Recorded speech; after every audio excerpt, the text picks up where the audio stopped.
Hello भाई। SSC MTS 2021 की exam के द्वारा जिन भी विद्यार्थियों का सिलेक्शन एमटीएस हवलदार के रूप में हुआ है, हवलदार इन सीजीएसटी, हवलदार इन कस्टम या फिर हवलदार इन नारकोटिक्स, इन तीनों में से जिन भी विद्यार्थियों का सिलेक्शन हवलदार के रूप में हुआ है, उन विद्यार्थियों को जो भी जोन मिला है उस जोन से उनके मेल के ऊपर अटेस्टेशन फॉर्म कुछ जोन का आ चुका है। तो विद्यार्थियों को अटेस्टेशन फॉर्म भरने में काफ़ी दिक्कतें आ रही हैं।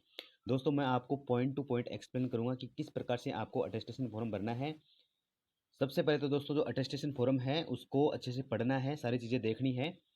सबसे पहले जो अटेस्टेशन फॉर्म दे रखा है, यहाँ पे ये फोटो का ऑप्शन दे रखा है, तो यहाँ पे अपनी फोटो लगानी है।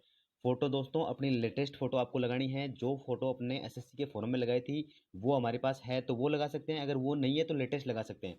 फोटो कोई बहुत बड़ा इश्यू इसका नहीं होता है। दूसरा ये होता है कि यहाँ पे अपना नाम वगैरह की बात है, तो अब यहाँ पे जो नाम है वो यहाँ पे अपना नाम लिखना है, जैसे किसी का नाम, और जो नाम है ना वो पूरा ब्लॉक लेटर में लिखना है। तो यहाँ पे अपना नाम पूरा ब्लॉक लेटर में लिख देंगे।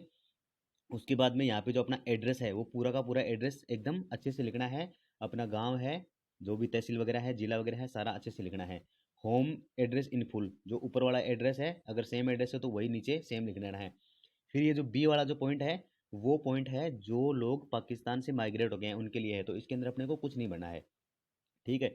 इसके अलावा अपन नीचे आते हैं, तो नीचे अपन देखते हैं कि ये जो 4 नंबर पॉइंट है इसके अंदर ये एक्सप्लेन किया हुआ है कि जो भी स्टूडेंट पिछले 5 साल में, यानी कि 21 साल की एज होने तक पिछले 5 साल के अंदर जो भी विद्यार्थी अपने जो एड्रेस है उस एड्रेस के अलावा कहीं और भी रहे हैं, तो उस एड्रेस का अपने को यहाँ पे डिटेल्स देनी है। जैसे अगर मैं 2018 से 2020 तक किसी जगह रहा हूँ तो मैं यहाँ पे लिख दूंगा, जैसे मैंने 1 नंबर लिखा, फिर यहाँ लिखा फ्रॉम 2018, यहाँ पे मैं 2018 लिखूंगा, 2018 से 2020, फिर यहाँ पे मैं उस जगह का एड्रेस लिखूंगा जहाँ पे मैं रहा था, और फिर यहाँ पे हेड क्वार्टर लिख दूंगा। जैसे मैं अगर जयपुर में किसी जगह रहा था तो ये तो उस जगह का एड्रेस होगा, यहाँ पे मैं लिख दूंगा जयपुर। फिर अगर आप एक से ज़्यादा जगह रहे हो तो फिर यहाँ पे 2 नंबर करके फिर वही जैसे 2020 से 2022 आप यहाँ पे लिखोगे, यहाँ पे उसका एड्रेस लिखोगे, फिर यहाँ पे जो भी जिला यहाँ पे आप रहे हो वो लिखना है। इसके बाद में यहाँ पे ये जो पॉइंट है इसके अंदर अपने को फैमिली के जो भी मेंबर हैं उनके बारे में डिटेल देनी है, तो ये सारा भरना जरूर है अपने को। जैसे सबसे पहला जो ऑप्शन है वो फादर का है, तो यहाँ पे अपने पिताजी का नाम लिखना है, अपनी नेशनलिटी इंडियन लिखनी है, बर्थ ऑफ प्लेस जो आपका गांव वगैरह है उसका नाम लिख दो या जिले का नाम लिख दो, उसमें कोई दिक्कत नहीं होगी। ऑक्यूपेशन अगर आपके पिताजी को काम करते हैं तो वो लिख दो, और अपना जो पोस्टल एड्रेस है वो लिख दो। माताजी वाले में भी सेम पिताजी वाले की तरह सेम करना है। अगर किसी की शादी वगैरह हो चुकी है तो अपने वाइफ या हस्बैंड के बारे में पूरा लिखना है। ब्रोदर वगैरह और सिस्टर वगैरह के बारे में, जिसकी ब्रोदर है वो ब्रोदर के बारे में, जिसकी सिस्टर है वो सिस्टर के बारे में। अगर एक से ज़्यादा ब्रोदर हैं तो आप यहाँ पे 1 नंबर 2 नंबर लगा के ऐसे भरोगे, और उनकी नेशनलिटी, बर्थ ऑफ प्लेस, सारी चीज़ें भर दोगे। अगर आपका भाई कोई जॉब करता है, गवर्नमेंट जॉब करता है, तो आप उस ऑफिस का नाम और जॉब का नाम लिख दोगे। ऐसे ही आपकी सिस्टर वगैरह कोई जॉब करती है तो उसका नाम लिख दोगे। अगर आपकी सिस्टर की शादी हो चुकी है तो भी आपको सिस्टर के नाम वगैरह लिखने हैं, और उनकी जो एड्रेस वगैरह है वो सारा लिखना है, और यहाँ पे उनके जहाँ भी उनकी शादी हुई है उनके गाँव के नाम लिख देना है। ये चीज़ें काफ़ी ज़रूरी है, सारा का सारा अपने को भरना ही होता है। फिर ये वाला जो 5 नंबर पॉइंट है वो उन विद्यार्थियों के लिए है जो फॉरेन कंट्री में पढ़े हैं। तो यहाँ इसमें अपने को कुछ नहीं भरना है, क्योंकि फॉरेन में वो मुश्किल से ही कोई पढ़ा होगा, अगर कोई पढ़ा है तो उसको भर देना, बाकी सब इसके अंदर डैश डैश करके खाली छोड़ देना है। ठीक है। 6 नंबर पॉइंट के अंदर अपने देखते हैं, तो 6 नंबर पॉइंट के अंदर नेशनलिटी है, तो यहाँ पे अपनी इंडियन लिख देंगे नेशनलिटी के सामने, क्योंकि नेशनलिटी सबकी इंडियन ही है। यहाँ पे इंडियन लिख देंगे। डेट ऑफ बर्थ यहाँ पे अपनी डीओबी लिख देंगे, जैसे 8/7/1998 है जो भी है। फिर अपनी जो एज है जैसे 25 साल 3 महीने, वो एज लिख देंगे। एज एट मेट्रिकुलेशन, यानी कि आप जब आपने 10वीं क्लास करी थी तब आपकी एज क्या थी, जैसे किसी की 16 साल थी तो 16 साल, किसी की 15 साल थी तो 15 वर्ष लिख दोगे। बर्थ ऑफ प्लेस, आपका जो प्लेस कहाँ पे जन्म हुआ है उस जगह का नाम, जैसे पहले जो गांव का नाम, फिर डिस्ट्रिक्ट का नाम, फिर स्टेट का नाम। जैसे मेरा गांव है दीपुरा, झुंझुनू, राजस्थान, ऐसे लिखना है। डिस्ट्रिक्ट एंड स्टेट, जहाँ पे आप प्रेजेंट में रह रहे हो तो वहाँ पे उस जिले का नाम और उस स्टेट का नाम, ये सारी चीज़ें आप आराम से भर सकते हो, इसमें कोई बहुत बड़ी वो है नहीं। अपना रिलीजन जो है वो हिंदू है, वो आराम से भर दोगे। फिर अगर आप SC ST के मेंबर हो तो, अगर आप नहीं हो तो आप नो लिख दोगे, अगर आप जनरल से हो। अगर आप SC ST OBC से हो किसी से, तो यस करके फिर आगे जैसे OBC वगैरह है वो आप लिख देना। ठीक है। इसके अलावा अपनी कास्ट का नाम लिख दिया आपने। ठीक है। अगर कोई एक्स सर्विसमैन है तो वो उसकी डिटेल दे देगा। ठीक है, यही चीज़ें हैं। फिर ये जो 10 नंबर पॉइंट है इसके अंदर क्या है, एजुकेशनल क्वालिफिकेशन। दोस्तों इसके अंदर ये लिखा है कि आपने जब 15 साल हुई थी तो 15 साल एक की एज के बाद में जो भी आपने एजुकेशन किया उसके बारे में लिखना है।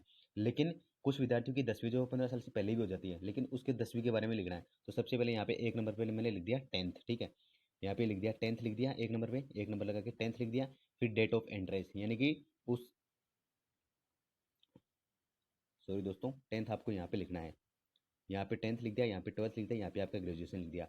फिर यहाँ पे उस जहाँ से आपने 10th की थी उस स्कूल का नाम लिखना है। यहाँ पे स्कूल पे अंदर जब आप इंटर हुए थे उसका नाम लिखना है, डेट ऑफ लिविंग। यहाँ पे अब डेट ऑफ एंट्रेंस और डेट ऑफ लिविंग इसमें जो हुई है ना वो क्या लिखना है आपको, सबसे दिक्कत यहाँ होती है बच्चों को। तो यहाँ पे तो डेट ऑफ लिविंग के अंदर तो अपने को लिखना है कि जिस दिन अपने को 10वीं की मार्कशीट मिली थी ना, तो मार्कशीट पे जो डेट हुई है वो डेट ऑफ लिविंग लिख दो। और डेट ऑफ एंट्रेंस के अंदर उस डेट से, जब आप जनरली एडमिशन वगैरह जुलाई या जून में होते हैं, तो आप जुलाई की कोई भी डेट लिख दो एक साल पहले की। जैसे 10वीं के अंदर आप एंटर किए तो 10वीं के एक साल पहले की वहाँ पे डेट लिख दो। ऐसे ही 12th के अंदर करना है सारी की सारी चीज़ें। और 12th के बाद में यहाँ पे फिर कॉलेज वाला लिखना है इसी के अंदर, ये इसी के अंदर आ जाएगा सारा। तो कॉलेज वाला भी यहीं पर लिखना है। जैसे सबसे पहले तो कॉलेज आपने कौन सी यूनिवर्सिटी वगैरह से की थी या कॉलेज से की थी उसका नाम लिख देंगे, ठीक है। उसके बाद में कॉलेज का नाम लिख दिया। फिर यहाँ पे कॉलेज का जो, अब जैसे किसी ने बीएससी की है तो वो 3 साल का, जैसे यहाँ 3 साल पहले की डेट, फिर यहाँ पे जो फाइनल की मार्कशीट है उस पर जो डेट आएगी वो लिख देंगे। और यहाँ पे जो एग्जामिनेशन है यानी कि ग्रेजुएशन वो लिख देंगे। बीएससी वगैरह है तो बीएससी वगैरह मेंशन कर देंगे, ठीक है। 11 नंबर जो पॉइंट है उसके अंदर क्या है कि अगर आप किसी के पास में सेंट्रल गवर्नमेंट का या फिर राज्य सरकार का, अगर आप किसी भी पोस्ट पे पहले से काम कर रहे हो तो उनको ये भरना है। तो कहाँ कब से कब तक, यहाँ पे डेट, कौन से वर्ष से कौन से वर्ष तक, या कौन, यहाँ डेट भी पूरी लिख सकते हो आप यहाँ पे। कौन सी पोस्ट पे आप हो उसका पूरा जो डिटेल है वो सारी भरनी है। और आप उस प्रीवियस सर्विस को क्यों छोड़ रहे हो वो भरना है, क्योंकि छोड़ोगे तभी आप यहाँ पे ज्वाइन करोगे। तो वो सारा का सारा अपने को देख लेना है। फिर जो बी वाला जो पॉइंट है वो भी उसी के बारे में है। यहाँ पे जो 12 नंबर पॉइंट है उसको अच्छे से देखना है। Have you ever been arrested, तो जो अरेस्ट हुआ है वो यस करेगा, बाकी सब नो करेंगे। तो इन सब के अंदर नो ही आएगा। यहाँ से यहाँ तक जो सारे के सारे है ना, कभी अरेस्ट हुए हैं, कभी आपको प्रोसिक्यूट हुआ है, कभी आपको डिटेंशन किया गया है, कभी आपको बाउंड किया गया है, या कभी आप कोर्ट के चक्कर काटे हो, या किसी ऑफेंस में आपको वो किया गया हो, या फिर कभी आपको सिचुएशनल जो अपनी अथॉरिटी है वहाँ से अपने को डिबार किया गया हो, तो इन सब के अंदर नो आएगा। वो आराम से अपन भर सकते हैं, ज़्यादा दिक्कत है नहीं। यहाँ पे भी नो आएगा, यहाँ पे भी नो आएगा, सारा भर देंगे, ठीक है।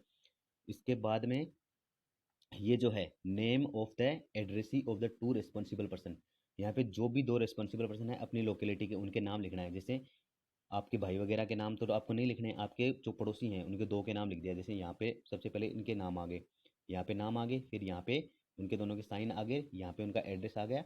और एड्रेस के बाद में यहाँ पे उनके किसी एक के फ़ोन नंबर हो तो वो भी अवेलेबल करा देना, ठीक है। ये चीज़ इसके अंदर लिखनी है। यहाँ पे डेट, डेट भले ही आप आज की मत लिखो, जिस दिन आप सबमिट कर देना हो तो उस दिन की डेट लिख देना। फिर प्लेस अपने ज़िले का नाम लिख देना। सिग्नेचर ऑफ द कैंडिडेट, यहाँ पे अपने सिग्नेचर वगैरह कर देना, ठीक है। नीचे वाला जो पॉइंट है वो है आइडेंटिटी सर्टिफिकेट। दोस्तों आइडेंटिटी सर्टिफिकेट और करेक्टर सर्टिफिकेट इन दोनों की दो दो कॉपी अपने को चाहिए। और आइडेंटिटी सर्टिफिकेट जो है ना, वो इनके अंदर जितने भी ये ऑफिसर के नाम दे रहे हैं, इन ऑफिसर में किसी भी एक के द्वारा साइन करना है। यहाँ पे नाम नाम भर लिया, नाम भर लिया, पिताजी का नाम भर लिया। और यहाँ पे वो कितने साल से कितने वर्ष तक अपने को जानते हैं, तो उसे 2 साल 3 साल कुछ भी भर दोगे इसमें, वो सब चल जाएगा। प्लेस डेट मैंने आपको बता दिया। यहाँ पे उस अधिकारी के साइन होंगे, यानी कि कोई भी फर्स्ट ग्रेड का टीचर है, या कोई पटवारी है, या किसी स्कूल के अंदर कोई फर्स्ट ग्रेड का व्याख्याता वगैरह है, उसके यहाँ पे साइन वगैरह आप करवा लोगे, ठीक है। और ये सब जो है वो ऑफिस वाले भरना है, यहाँ पे अपने को खुद को कुछ नहीं भरना है, ठीक है। तो ये अपना आइडेंटिटी सर्टिफिकेट हो गया। इसकी ओरिजिनल की 2 कॉपी चाहिए, ठीक है, इसकी ओरिजिनल की 2 कॉपी चाहिए। और इसके अलावा फिर ये वाला जो पार्ट है ये है अपने पासपोर्ट वगैरह के बारे में। तो इसको अपने को नहीं भरना है, भले ही निकलवाओ भले ही मत निकलवाओ, इसका कोई मतलब नहीं है, ठीक है। फिर ये जो नीचे वाला है करेक्टर सर्टिफिकेट, सबसे इंपॉर्टेंट है करेक्टर करेक्टर वाला पार्ट, क्योंकि ये जो है ना करेक्टर वाला, character certificate, sir I certified that I have known, ये सब है इसके अंदर भर के। और फिर इसके अंदर 2 लोगों के साइन होंगे। एक तो जो है अपना जो अथॉरिटी है उसका साइन होगा, यानी कि फर्स्ट ग्रेड की व्याख्याता का साइन होगा ऊपर। और नीचे जो है वो मजिस्ट्रेट वगैरह के ऑफिसर का साइन होगा। और इसकी भी 2 कॉपी अपने को चाहिए। तो दोस्तों अटेस्टेशन फॉर्म यही है, इसकी पूरे की 2 2 कॉपी आपको करवानी है। और वही आपको डिपार्टमेंट में जाके सबमिट करनी है। तो दोस्तों मुझे लगता है कि मैंने इस पॉइंट को अच्छे से एक्सप्लेन किया है। Thank you, all the best.